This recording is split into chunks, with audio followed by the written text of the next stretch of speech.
Bienvenidos a este nuevo capítulo del libro del profeta Oseas. Estamos listos ya para continuar con nuestra lectura bíblica. El día de hoy nos toca el capítulo 9 del profeta Oseas. Este profeta que estaba anunciando el juicio hacia la casa de Israel, por cuanto la casa de Israel se había desviado en extremo.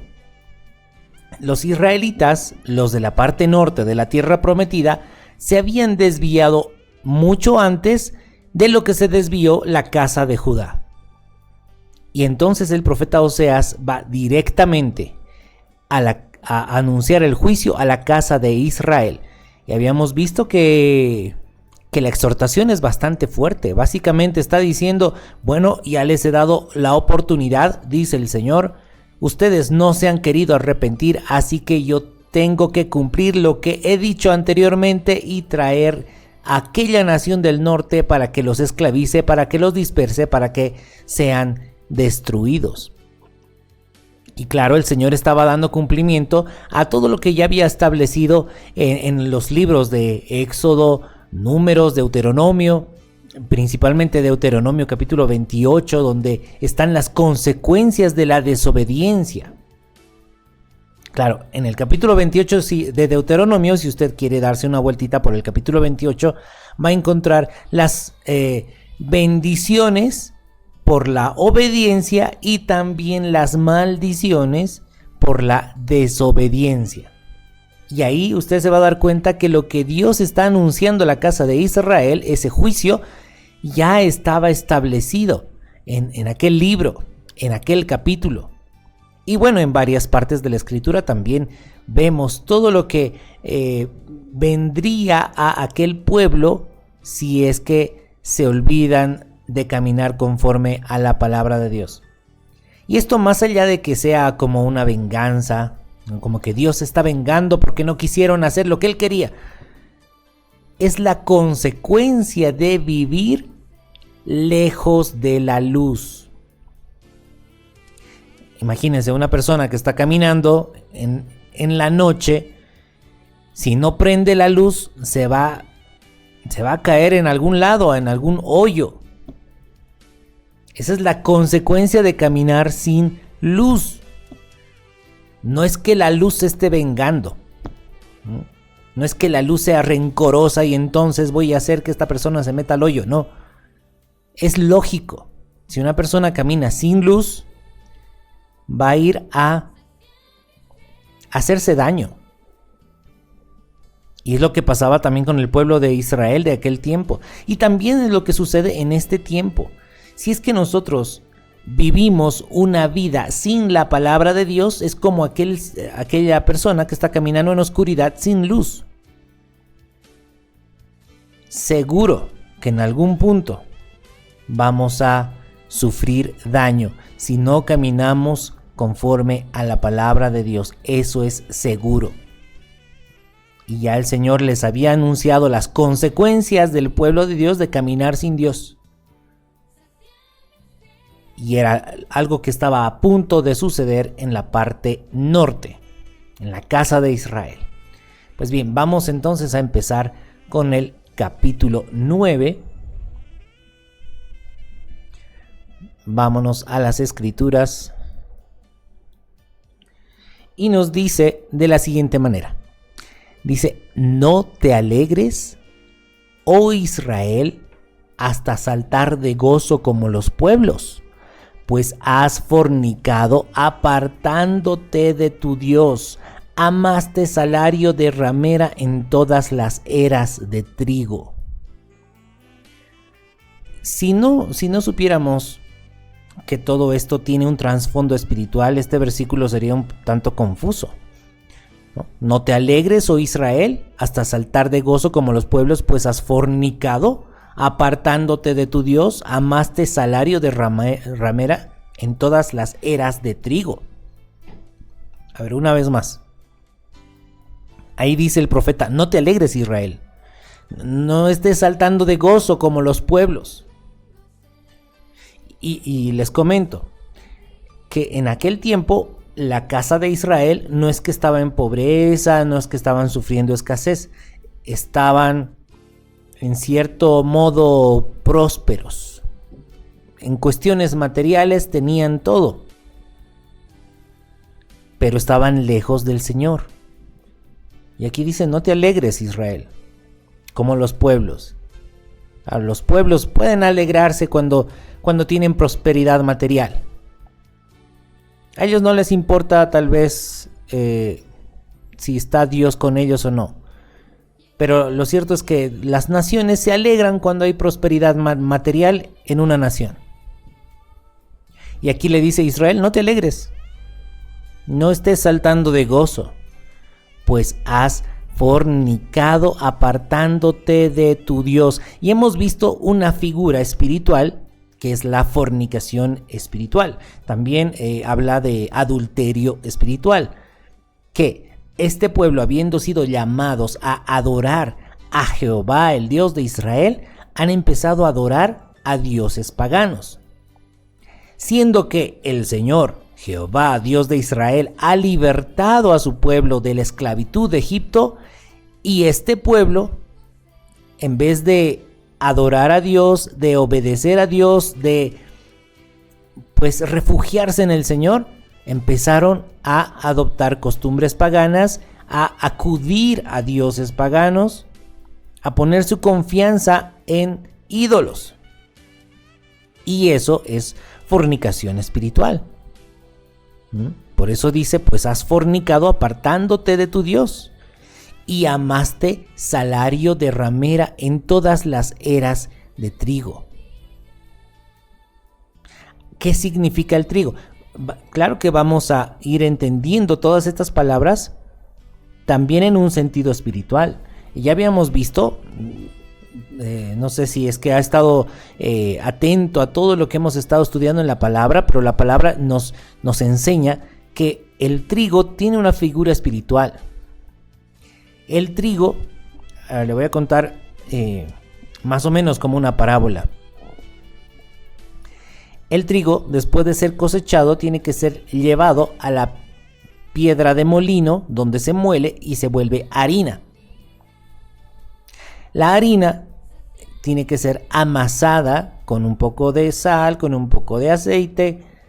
Es amasada y luego metida al horno de fuego.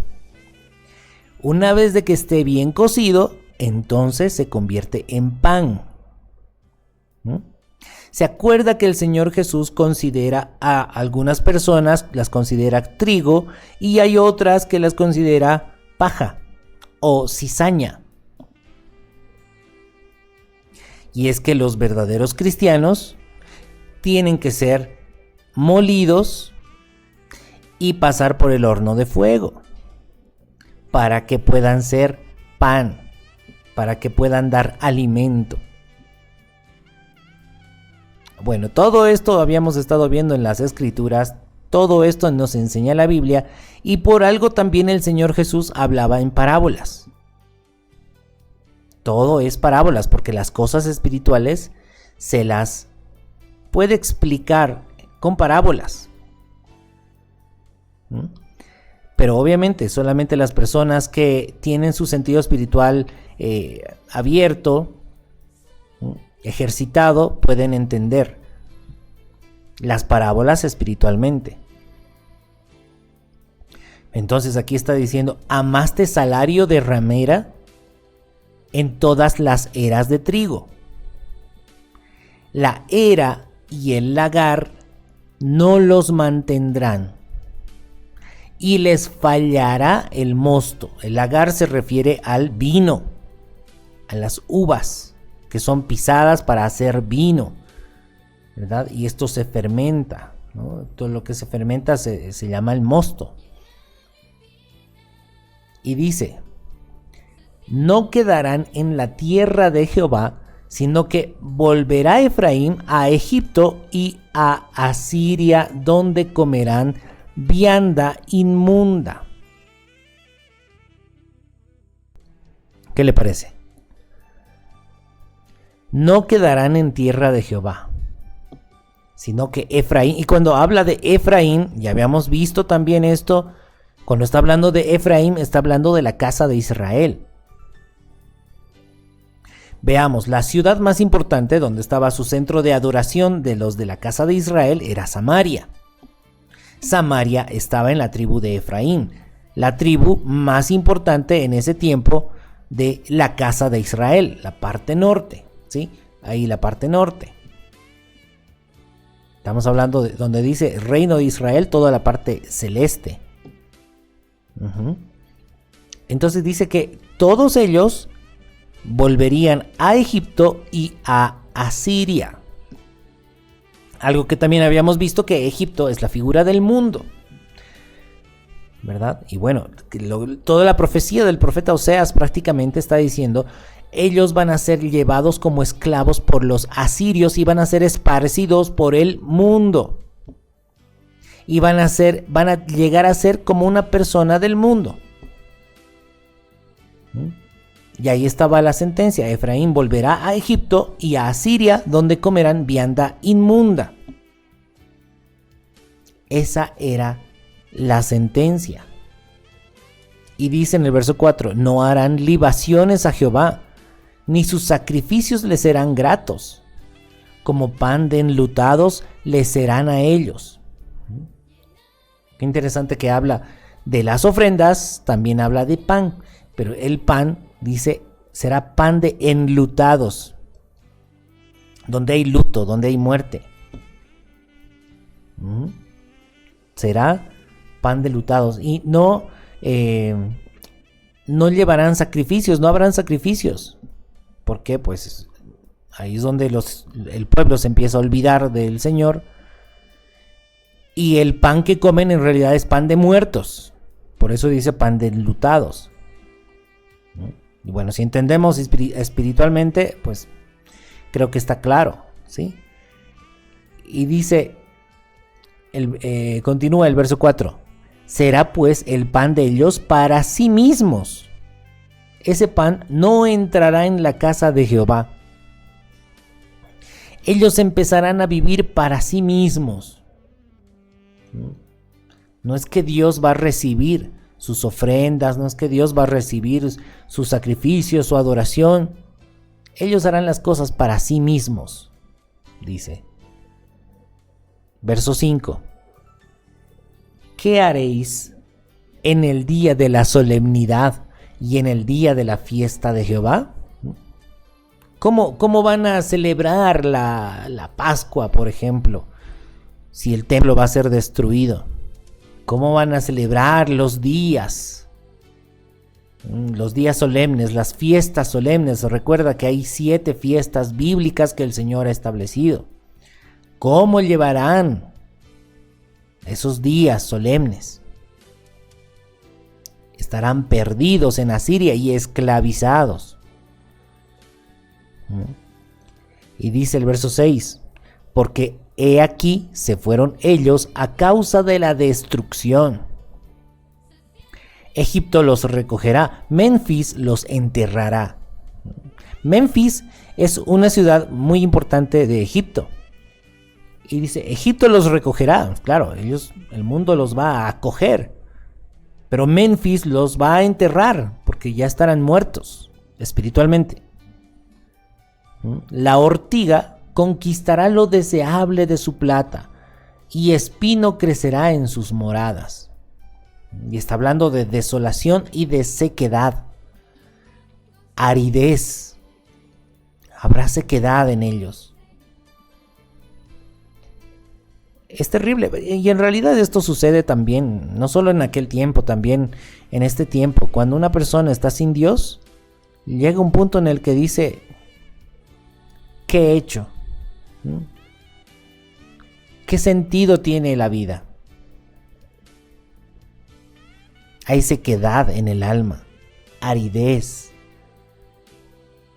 ¿Se da cuenta? Y dice el verso 7: vinieron los días del castigo, vinieron los días de la retribución, e Israel lo conocerá. El pueblo de Dios reconoce,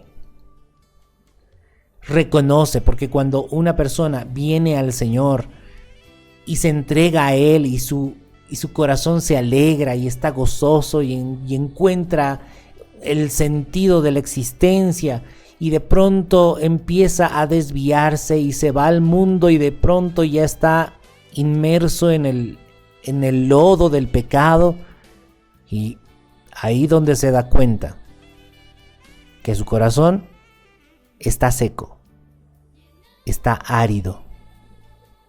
Israel lo conocerá.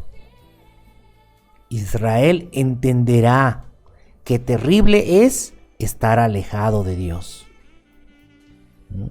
Y en ese tiempo también ellos iban a vivir todo esto de una forma física. Claro, cuando hablamos de esclavizadores, en el tiempo del profeta Oseas estamos hablando de los asirios, de un imperio, ¿sí? que iba a invadir un ejército inmenso a manera de langostas.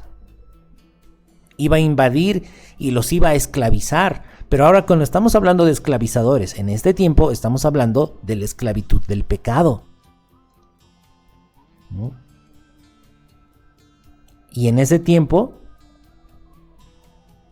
justamente eso fue lo que les sucedió. Vinieron los días de castigo, vinieron los días de retribución, ¿no? Como dice en el verso 7, los días de la retribución, la consecuencia de su desobediencia, la consecuencia de haberse alejado de Dios. Israel lo conocerá. Dice: necio es el profeta, insensato es el varón de espíritu a causa de la multitud de tu maldad y grande odio. Claro, en ese tiempo también tenían profetas. Recordemos que en la casa de Israel, en la parte norte, no había uno, sino muchos templos paganos, donde incluso habían levitas. ¿Sí? Habían levitas que, entre comillas, adoraban a Dios, pero eran dioses falsos. Adoraban a Astarte, a Sera, a Baal. Eran dioses falsos. Y habían profetas. Pero el profeta andaba en su necedad. Por eso dice aquí: necio es el profeta, insensato es el varón de espíritu, a causa de la multitud de tu maldad y grande odio. Y habla de odio. ¿Por qué? Porque aquella persona que no ama caminar conforme a la palabra de Dios, ¿qué es lo contrario de amar? Es el odio. Aquellas personas, ¿sí?, que estaban en el pueblo de Dios, que abusaban de las personas pobres, que les quitaban sus bienes, ¿no?, con injusticia, ellos no amaban a su prójimo, sino lo contrario del amor, que es el odio. Había grande odio. No había hermandad unos contra otros. ¿Sí? Entonces dice el verso 8: atalaya es Efraín para con mi Dios. El profeta es lazo de cazador en todos sus caminos, odio en la casa de su Dios. Atalaya es Efraín para con mi Dios. ¿Qué es una atalaya? Una atalaya es aquel que se pone en una torre para ver qué es lo que viene a la ciudad. ¿Sí? Es alguien que está vigilando. Cuando viene algo terrible, algo grave, ordena que se cierren las puertas de la ciudad. ¿No? Y dice: atalaya es Efraín para con mi Dios. Pareciera que da a entender que es como que Efraín ve, si algo viene de Dios, cierren las puertas. ¿No? En vez de dejar entrar lo que es de Dios. A veces cuando nosotros predicamos las palabras radicales del Señor, nos cierran las puertas. Sí, tal como el Señor dice. Cuando predicamos, por darles un ejemplo, Lucas 9:23, si alguno quiere venir en pos de mí, niéguese a sí mismo, tome su cruz cada día y sígame. ¿Qué es negarse a uno mismo? Es decirse no, renuncia a tus deseos. Ay no, muy dura es esa palabra, mejor que ya no vengas, hermanito, a predicar.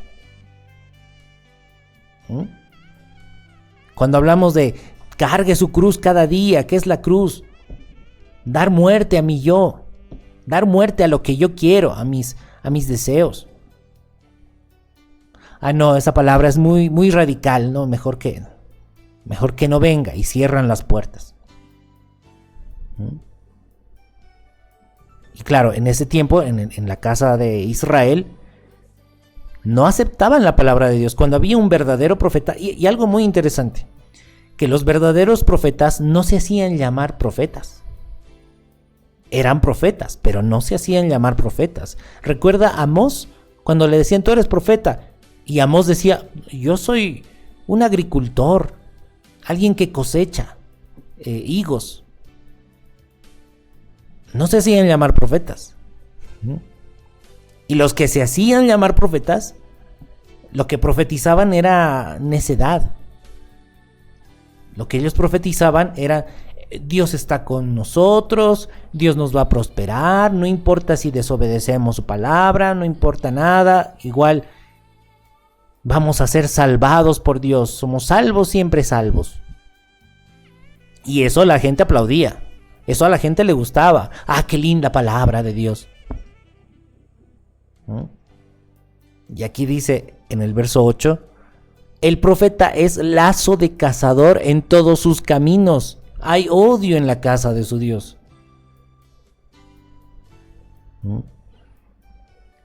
Eso es lo que sucede. Cuando uno no ama la palabra de Dios, no ama caminar conforme a la palabra de Dios, hay odio. Y eso es lo que había en ese tiempo. ¿Cómo están las cosas en este tiempo? ¿Hay odio a las palabras del Señor Jesús? ¿Hay rechazo? Eso es odio. Rechazar las palabras del Señor es odio. Y no se trata de decir, no, es que tienes que buscar otra interpretación. Desde que se ha inventado la palabra interpretación, uno puede predicar lo que quiera. No, si el Señor Jesús dice esto es blanco, no le busque interpretaciones. Es blanco. Si el Señor dice tal cosa es negro, es negro. No le busque interpretaciones para, bueno, es medio gris, medio blanco, no. Por eso es que, ya que hay tantas interpretaciones, a lo bueno le llaman malo y a lo malo le llaman bueno. Claro, cuanto más rebuscada es la interpretación, ya el predicador predica todo lo que quiera. Y se aprovecha, porque muchas veces por interpretaciones utilizan de artimañas para principalmente sacar dinero a la gente, para sus propios beneficios.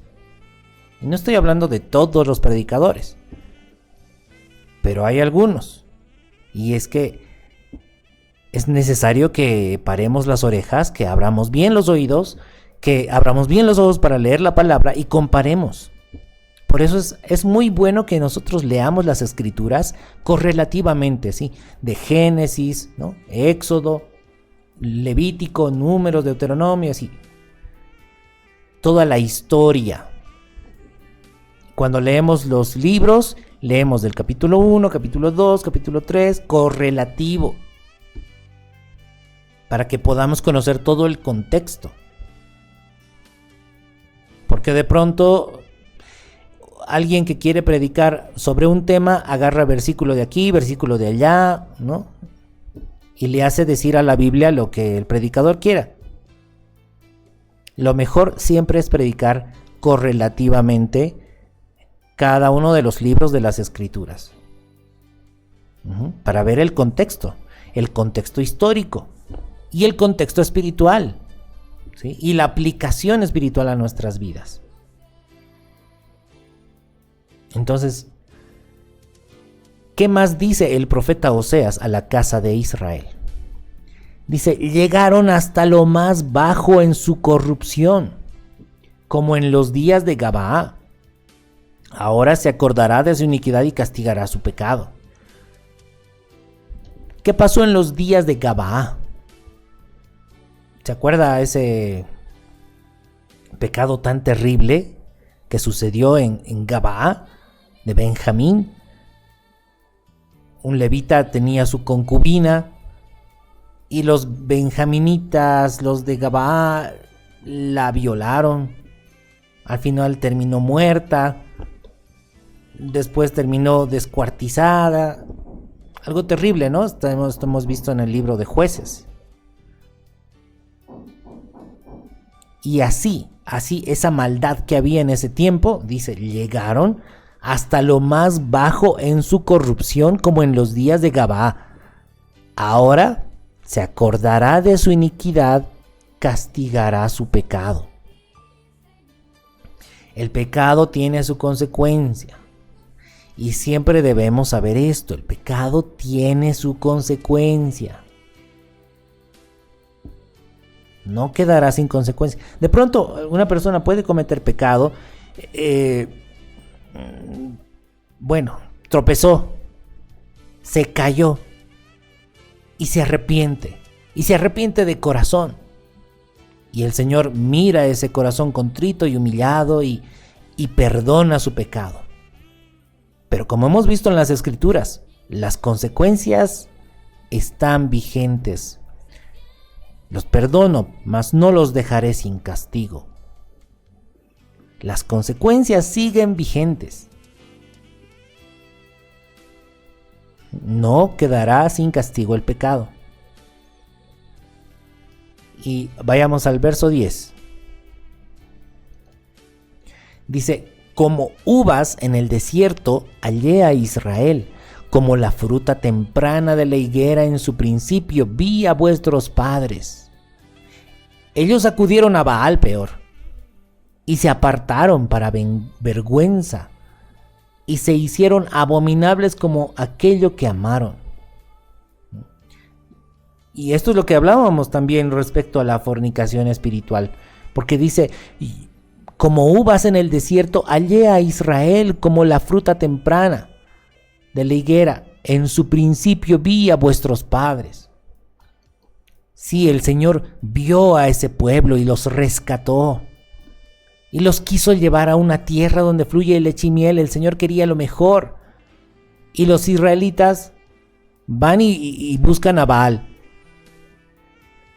adoran a Baal Peor, en vez de, tomar conciencia, ¿verdad? Decir, bueno, Dios nos ha traído a esta tierra donde tenemos todo, donde todo fructifica. De hecho, en la tierra de Israel, toda esa región de Israel era desértico, era árido.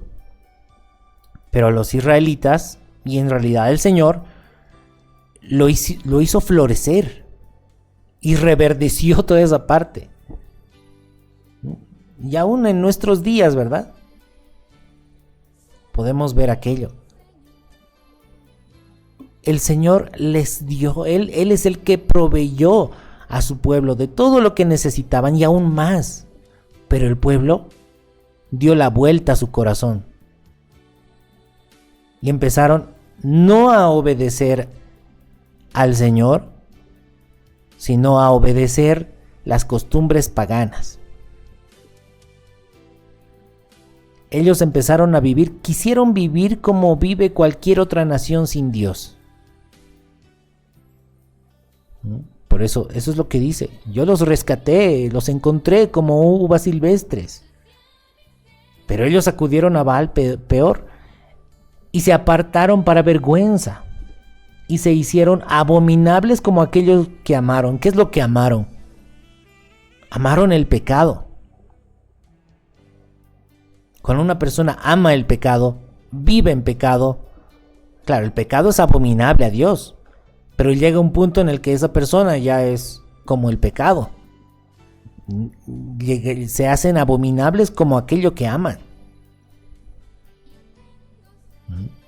Así de abominables se volvieron los de la casa de Israel. ¿Qué dice en el verso 11? La gloria de Efraín volará cual ave, de modo que no habrá nacimientos, ni embarazos, ni concepciones. Ya no será Efraín una nación próspera, que se multiplica. Ya no habrá esa gloria de Efraín, ese buen testimonio de Efraín. Ya no habrá buen testimonio. Efraín ya no es más un ejemplo a seguir, sino es un ejemplo de por dónde no tienes que ir.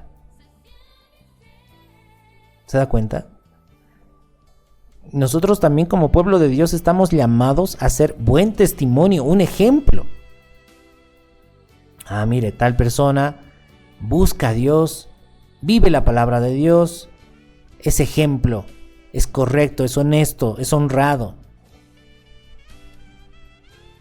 Esa es la gloria de Efraín. Pero la gloria de Efraín ya no hay aquí en este versículo. La gloria de Efraín se voló como un ave. Ya no hay, ya no es un buen ejemplo. Qué triste es, ¿verdad? Cuando una persona, más bien es un ejemplo de qué es lo que no tienes que hacer. ¿Ah? Cómo no tienes que ser. Y aquí cuando dice, no habrá nacimientos, ni embarazos, ni concepciones. Y dice, y si llegaren a grandes sus hijos, los quitaré de entre los hombres, porque hay de ellos también cuando de ellos me aparte. Y es que eso sucede y es inevitable cuando hay un padre, una madre de familia que se apartan de Dios, que ya no viven conforme a la palabra de Dios, viven conforme al mundo. Sus hijos ven el ejemplo y aprenden el mal ejemplo. Y eso también es consecuencia de desviarse. Dice, sus hijos también, ellos también serán quitados, porque hay de ellos cuando de ellos me aparte. Claro que cada persona tiene esa oportunidad de acercarse a Dios. Y gloria a Dios si ese hijo que tuvo mal ejemplo de sus padres, pero empezó a buscar a Dios, que sea para la gloria de Dios, que esa persona será guardada, protegida. El Señor lo tendrá en su regazo,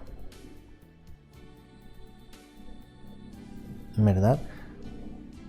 Pero ¿qué dice? Continúa hablando de Efraín en el verso 13, es decir, de la casa de Israel. Y dice, Efraín, según veo, es semejante a Tiro, situado en un lugar delicioso.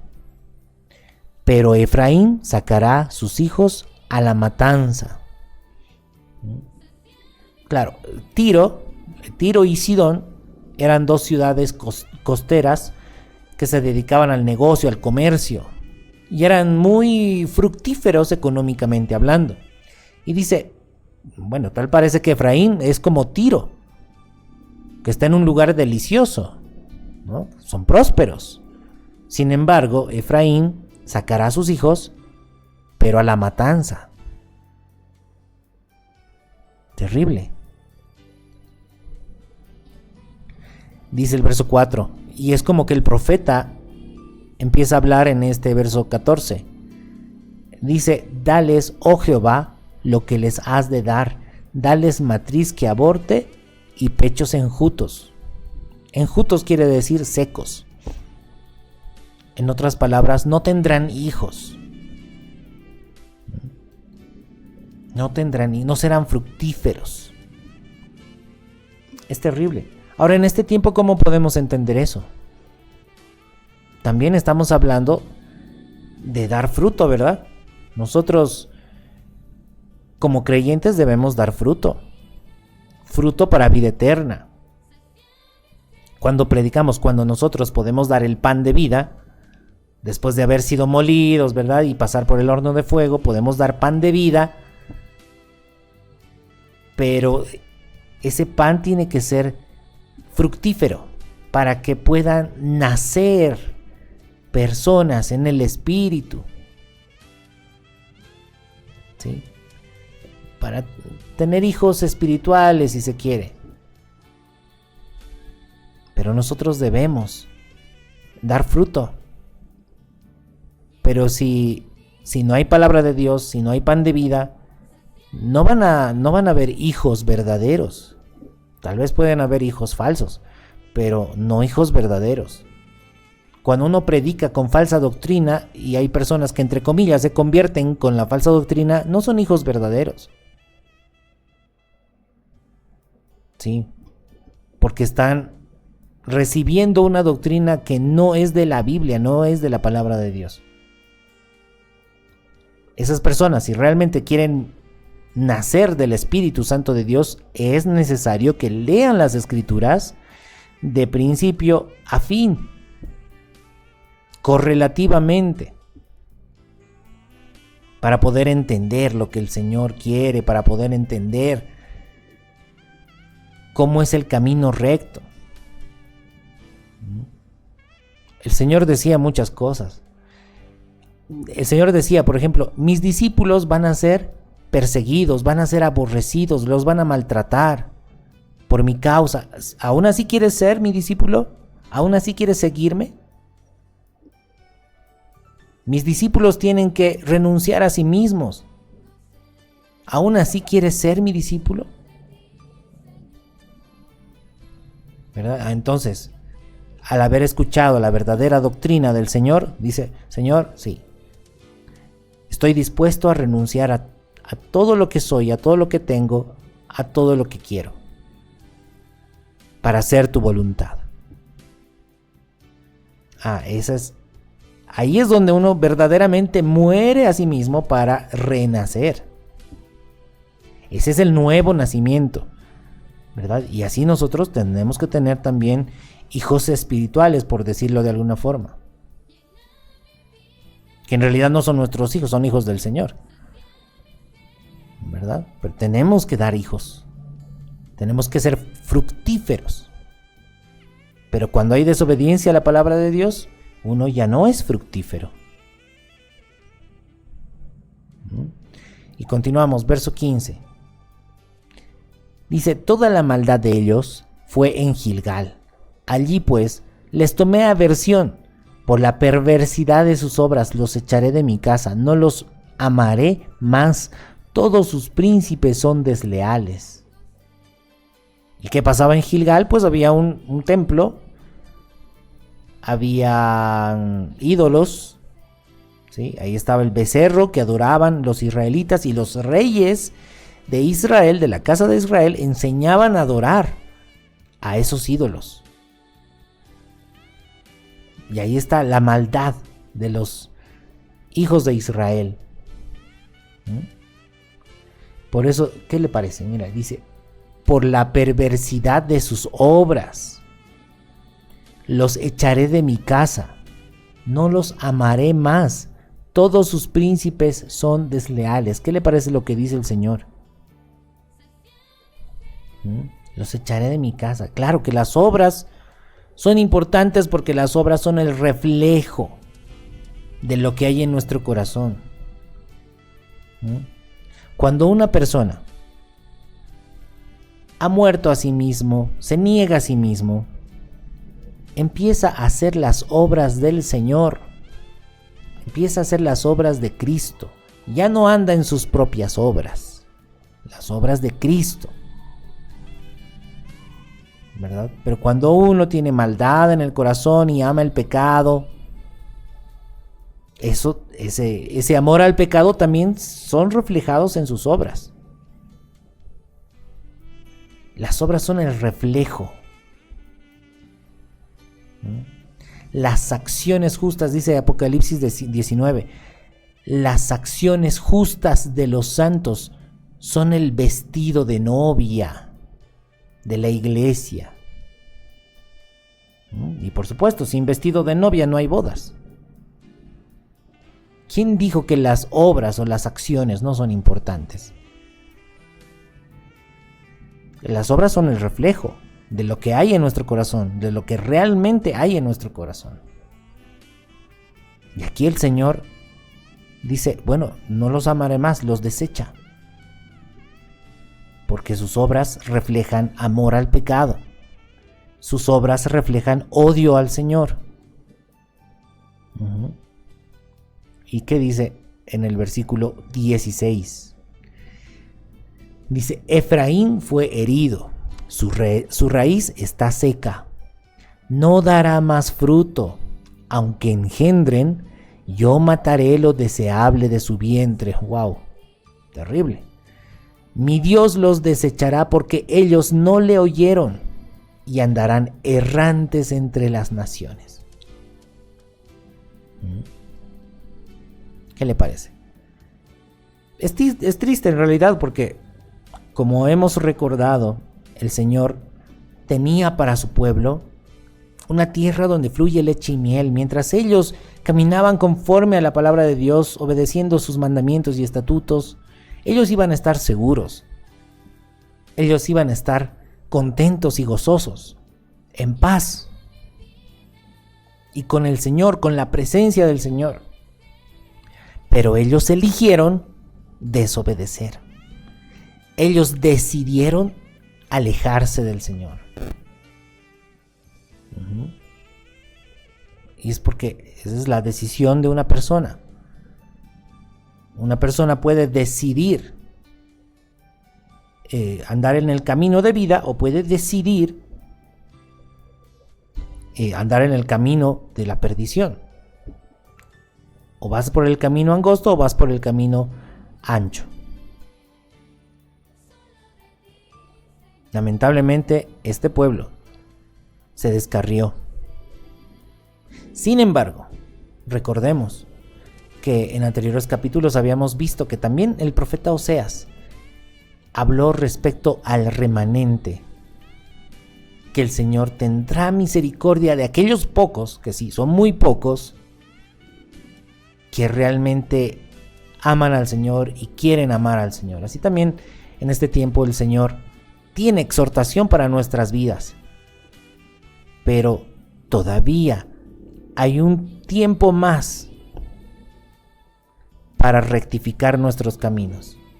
Mientras estamos respirando el aliento de vida, tenemos oportunidad de doblegarnos ante el Señor, arrepentirnos de nuestra desobediencia y empezar a caminar en luz conforme a la palabra del Señor, para que nuestra vida sea ordenada, sea restaurada.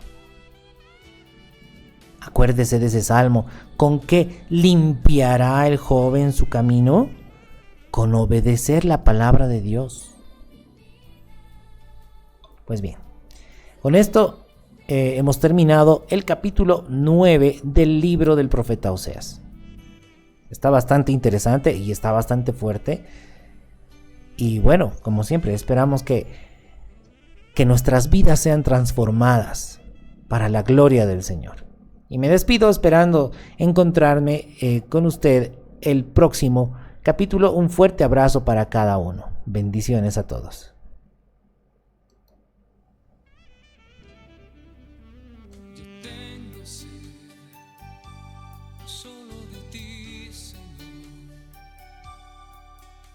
Yo tengo sed del agua viva.